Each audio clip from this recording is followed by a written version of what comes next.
Media ઉપર પોતાની ઓળખ શિપિંગ એજન્ટ તરીકે આપીને અને રાધા ઇમ્પેક્સ અને એસકેએફ એન્ટરપ્રાઇઝીસ નામની એક જાહેરાત ઇન્સ્ટાગ્રામ અથવા ફેસબુક ઉપર આપીને છેતરપિંડી કરનાર જે ભોજક છે કૃણાલ ભોજક એમની ધરપકડ સુરત સાયબર સેલ દ્વારા કરવામાં આવ્યું છે.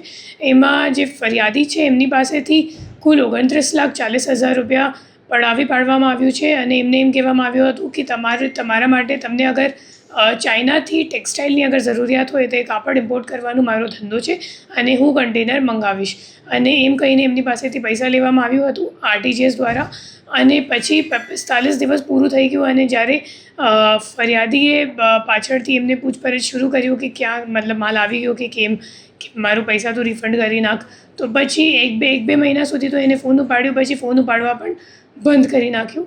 અને આ મામલામાં પછી પાછળથી સામે આવ્યું કે આ ફરિયાદી સિવાય કુલ ગુજરાતમાં 5 અન્ય અને તેલંગાણામાં 1 એમ કરીને 6 હજી બીજા વિક્ટિમ્સ છે.